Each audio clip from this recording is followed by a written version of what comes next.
శ్రీమాత్రే నమ. జయ గురు దత్తాత్రేయ నమ. ఈ వీడియోలో మనం వృశ్చిక రాశి వారికి 2024 సంవత్సరం డిసెంబర్ నెల మాస ఫలితాలు ఏ విధంగా ఉంటాయి అని పరిశీలించినప్పుడు మరి వృశ్చిక రాశి వారికి ఈ నెల ప్రారంభంలో రాశి అందే ఒక అద్భుతమైనటువంటి ధనయోగం నిపుణ యోగం ఏర్పడడం జరిగింది.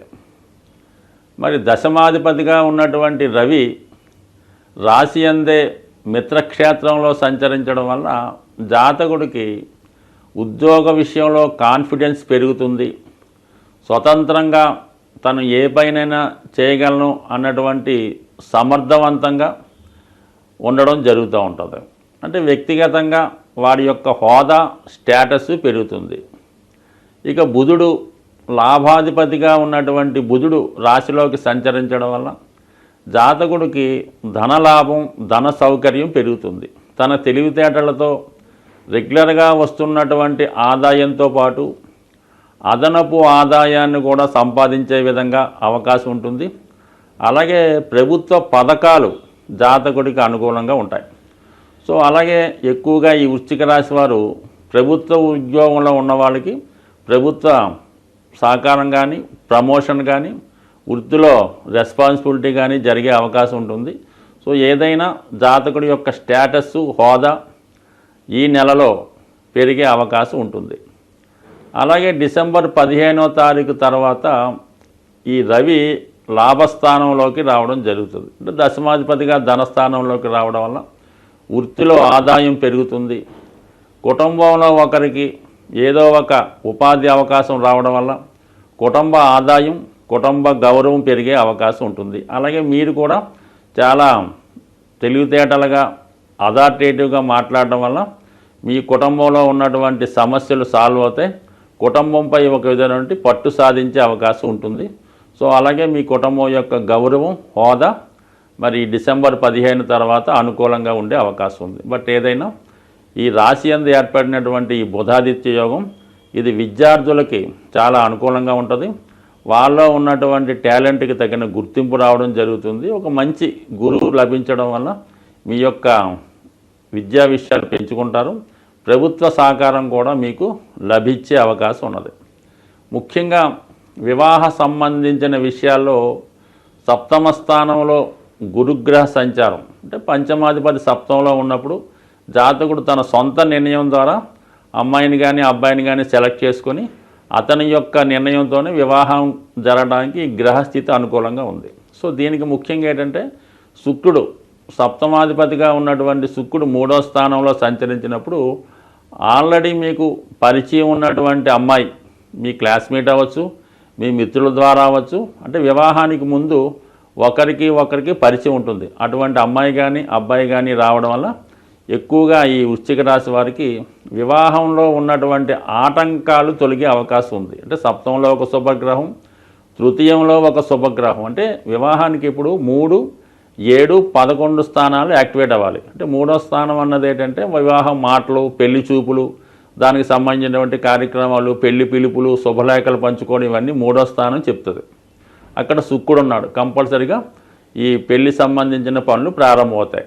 సప్తమంలో గురువు అంటే సప్తమం అన్నది ఏంటంటే వివాహ బంధం. అప్పుడు దాకా పరిచయం ఉన్న వాళ్ళు ఇష్టపడిన వాళ్ళు పెళ్ళి అనే బంధం ద్వారా అగ్నిసాక్షిగా ఏర్పడినటువంటి పెళ్ళి అన్నది సప్తమ భావం చెప్తుంది. అంటే అక్కడ బంధం ఏర్పడుతుంది. దానికి గురువు అక్కడ ఉండడం వల్ల ఒక మంచి పౌరోహితుని ద్వారా మీ యొక్క పెళ్ళి సాంప్రదాయబద్ధంగా జరిగే అవకాశం ఉంటుంది. సప్తంలో గురువు మీ యొక్క వివాహ బంధాన్ని బలపరుస్తూ ఉంటాడు. ఇక 11వ స్థానం అన్నది వివాహం తర్వాత వచ్చినటువంటి సంతానం అనొచ్చు, మరి జాతకురాలకు వచ్చే అభివృద్ధి అనొచ్చు. అక్కడ కేతు ఉన్నాడు.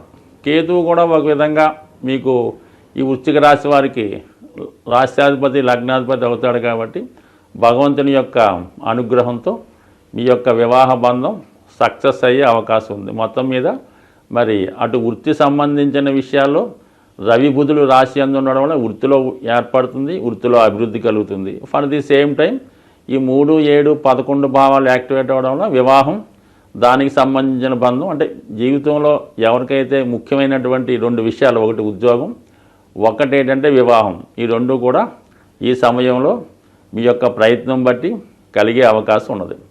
ఇక ముఖ్యంగా కుజుడు.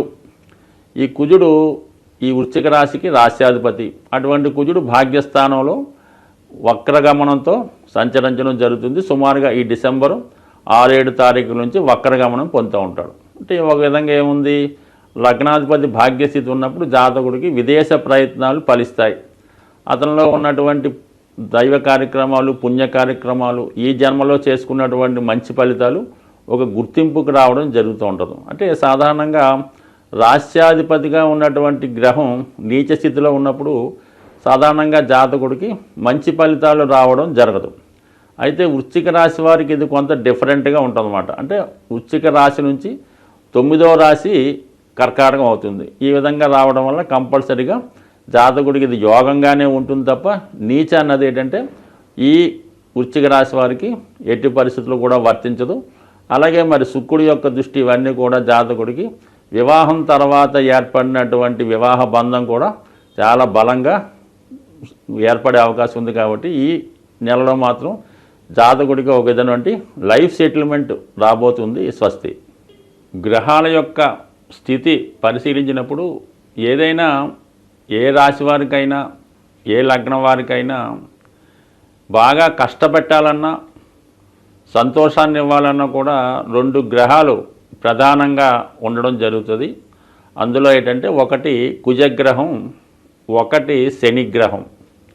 ఈ 2 గ్రహాలే జాతకుల యొక్క సమస్త ఇబ్బందులకి కారణమవుతుంటుంది. సో అలాగే ప్రతి నెలలో కూడా ఈ గ్రహాలకి సంబంధించినటువంటి కొన్ని పండగలు, పర్వదినాలు రావడం జరుగుతుంటుంది.